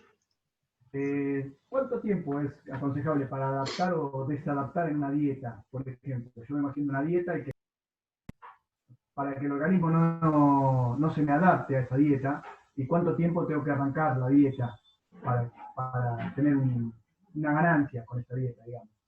Bien. No sé si es la pregunta. Depende de... odio responder esto, pero siempre igual, depende de cada individuo, pero en general las dietas tenés que hacer ciclos que si vos no venís haciendo dieta, podés tener una dieta específica hasta 3 meses, y ahí generar alguna variación para que no se adapte el metabolismo. Si vos sos una persona que venís probando, venís con diferentes dietas desde hace mucho tiempo, que pasa a los atletas viejos, hasta necesitas variaciones de semana a semana para generar cambios, ¿sí? Depende mucho cómo vengas entrenado, tu metabolismo y tu entrenamiento. Depende en qué ciclo estés, ¿sí? Y lo vas a notar vos. Te doy un ejemplo mío. Yo antes, para cortar peso, usaba las dietas hiperproteicas, que decía, bueno, a la noche saco los hidratos y bajo de peso, lo daba al toque. Ahora, olvídate que me pase eso, porque me acostumbré a comer muchas proteínas. Tengo que generar una desadaptación para poder volver a adaptarme a eso. Así que lo tenés que ir probando vos con cómo te sientas. Pero en líneas generales es eso. Así es particular de cada uno. Sí, es así. Guille, yo tenía una pregunta. Dale. Quería saber, usted habló de la creatina, que es para aumentar, es la que aumenta más el músculo. ¿Cuál sería entonces la diferencia en la proteína y la creatina? Bien. La creatina está dentro de los suplementos ergogénicos. Aparte de aumentarte la masa muscular, ¿sí? Te ayuda con el rendimiento deportivo y vos vas a hacer musculación, vas a tener mayor energía y vas a poder tolerar mayores cargas, y eso te va a hacer aumentar la masa muscular, ¿sí? Es diferente el mecanismo por el que actúa. Y la proteína te sirve como alimento del músculo, ¿sí? No sé si se entiende la diferencia. El mecanismo es diferente. Y uno es una ayuda ergogénica y la otra es nutricional, ¿sí? La creatina te aumenta la masa muscular a través de un sistema de retención de líquidos y por ayuda ergogénica. Vos vas a sentir que vas a poder levantar más peso y eso te va a ayudar a aumentar más la masa muscular. Además de un mecanismo molecular que es bastante complejo. Y la proteína en sí es alimento, es comida para el músculo. Ok. ¿Y la creatina se debe tomar, dijo usted, 2 horas después del entreno o antes del entreno? La creatina, como nombré, actúa por acumulación, ¿sí? Es así, vos la podés tomar en cualquier momento del día, ¿sí? La tomás a la mañana y el músculo la acumula y la vas a usar en el momento del entrenamiento. Pero se nota, hay atletas que notan diferencia, que lo deberías probar si querés, si la tomás vos o la toma algún atleta, que notan diferencia en tomarla antes, o sea, 30 minutos antes o durante el entrenamiento, como que la ayuda ergogénica es mayor.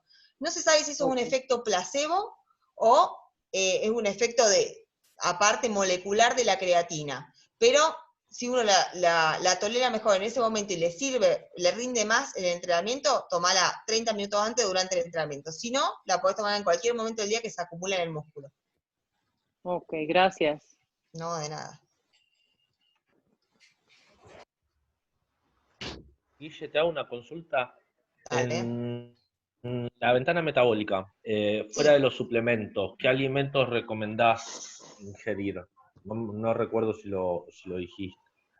Sí, si vos hiciste, a ver, depende de tu objetivo, pero si hiciste, por ejemplo, musculación, hiciste un trabajo de fuerza, en esas horas lo ideal es proteínas, ¿sí? Para recuperar ese músculo. Siempre acompañado, excepto que tengas que cortar peso, siempre acompañado de hidratos para alimentar el músculo, ¿sí? Si hiciste también, bueno, en resistencia a la potencia es donde más tenemos ruptura de fibras musculares. Así que ahí es sumamente importante que se vaya y se coma una buena pechuga de pollo o un buen omelette después de hacer resistencia a la potencia, ¿sí? Después si saliste a correr, ahí no tan necesaria la proteína, podés comer algo más de lípidos o hidratos, que es lo que más gastaste en ese momento, depende la intensidad con la que hayas corrido, ¿no? O hayas hecho un sistema fosfágeno, por ejemplo, que ahí usas más los lípidos o los hidratos, ahí comer más de eso, ¿sí? Depende el entrenamiento que hayas hecho.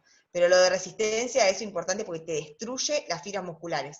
O si hiciste, por ejemplo, entrenamiento de fuerza y después la transferencia, esa transferencia también genera un montón de ruptura de fibras musculares. Ahí meterle alimentos ricos en proteína, como te digo, puedes comerte un omelette, una pechuga de pollo, un pedazo de carne, una whey protein, lo que te guste.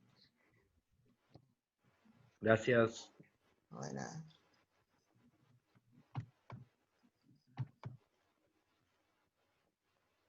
Bueno, algo que quieran aportar o decir. Como les digo, si después se les ocurre alguna pregunta o algo que quieran ampliar, me avisan y lo podemos hacer en las últimas clases, o les mando artículos, lo que quieran. Ahí al final no le había...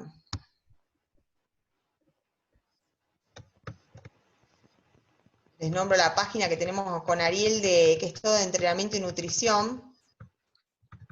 Ahí llego. La estamos haciendo a poco, pero la idea es ir subiendo información sobre entrenamientos, y está la de Only for Fighters, sobre entrenamientos y artículos de nutrición, que a veces los escribo yo, a veces los saco de algunos autores que son buenos para sacar un poco los mitos sobre alimentación y entrenamiento. Está bueno que la visiten. Pregunta. Sí. Con las chicas y el ciclo menstrual, ¿cómo podemos manejar el tema del entrenamiento? ¿Cuándo es conveniente y cuándo no? Bueno, ¿qué tipo de entrenamiento te referís? Entrenamiento de pesas. Entrenamiento de pesas, te digo, tenés Sí. un periodo anabólico, que es cuando comienza el ciclo de la mujer, cuando termina de menstruar, los primeros días es donde más tenés anabolismo, ¿sí? Los días previos a la menstruación son los peores para trabajar cualquier sistema en la mujer, porque está con un nivel inflamatorio importante, y si ahí le metés mucha carga de musculación o mucha carga de entrenamiento, hasta podés llegar a generar una lesión. Está directamente relacionado con la retención de líquido, viste que siempre hasta puede aumentar hasta 2 kilos antes de menstruar, eso es todo por reacción inflamatoria. Y durante la menstruación te puede disminuir un poco la energía, pero se puede también trabajar. El mayor anabolismo lo tenés los primeros días del ciclo, que es cuando la mujer termina de menstruar, hasta el día 14 o 15 del ciclo menstrual. Ajá. Y el sistema fosfágeno no molestaría tanto en ese sentido. No, el fosfágeno no. Más que nada es con lo anabólico el tema de esa... O sea, es muy finito, ¿no? Como lo vas aumentando. Igual lo podés hacer coincidir si vos decís, bueno, en la semana 3 de la planificación subo mucho las cargas, ahí lo podés hacer coincidir con que esté en esa fase del ciclo, como para que le genere más beneficios, o sea, que no esté en el premenstrual o menstrual, que va a estar con las energías más bajas y le va a rendir menos. Si tenés que hacer una prueba de fuerza, por ejemplo, no se la haga mientras está menstruando, los días previos a menstruar, porque te va a rendir un porcentaje menor. Gracias. No, de nada.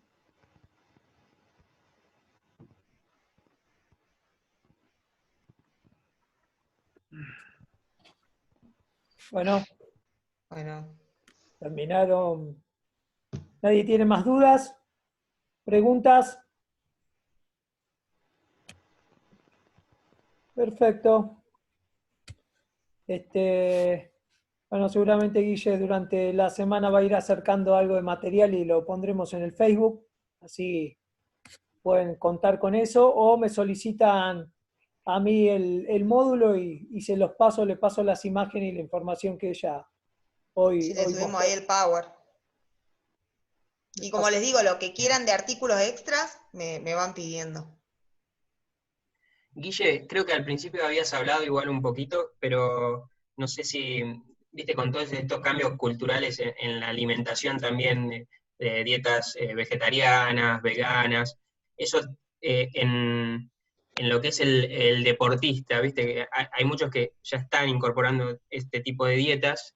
De eso ya se está hablando, digamos, está cambiando un poco los paradigmas de la alimentación en relación a lo vegetariano o lo vegano.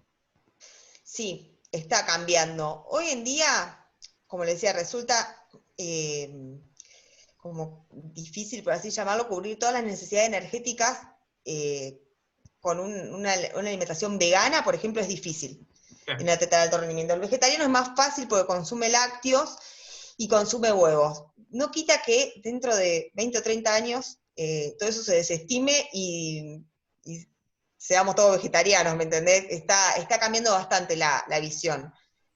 Yo trabajo con algunos vegetarianos, me resulta difícil, pero no es imposible. Te cambia un poco la contextura del atleta vegetariano. Es raro que vos veas un vegetariano que es muy fibroso, si cuesta llegar a ese punto.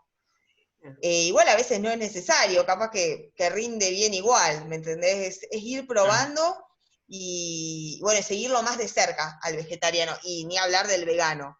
Pero como te digo, no me la puedo jugar a decirte, no, hay algunos que lo hacen, ¿no? No a los vegetarianos, no puedes ser atleta de elite siendo vegetariano porque cambian tanto los paradigmas de nutrición y el cuerpo te sorprende de una manera tremenda metabólicamente, así que puede ser que en unos años cambie esto que te digo hoy. Perfecto, gracias. No, de nada.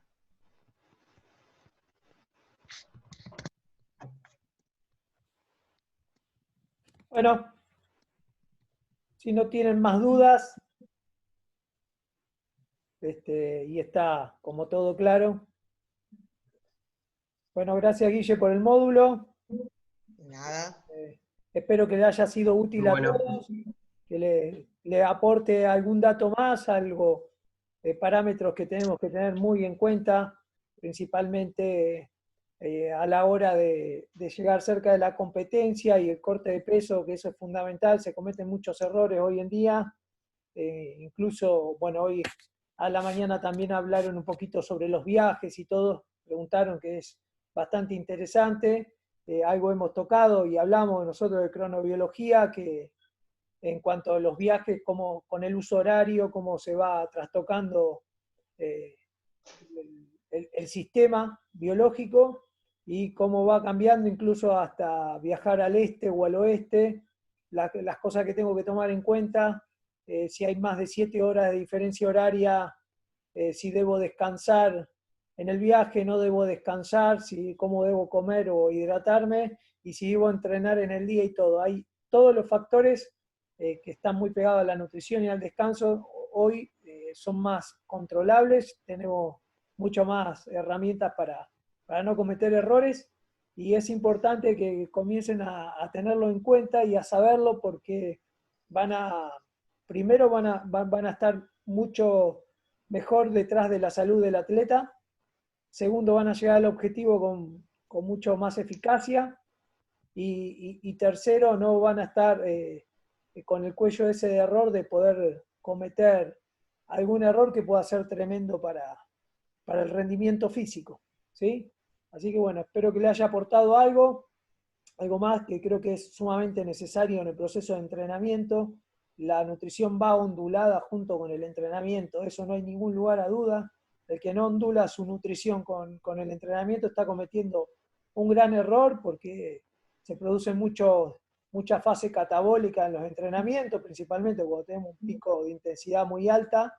Entonces es necesario saber cuáles son los alimentos anabolizantes o cuáles son las suplementaciones con las cuales debo acompañar ese entrenamiento, y no dejar descuidado esos puntos, o tantos mitos que hay sobre la suplementación, que son, más que nada, es parte de dichos urbanos que son errados, que hoy en día podemos contar con muchos papers, trabajos, información científica que nos pone al día, y podemos utilizar todas estas herramientas que son sumamente útiles.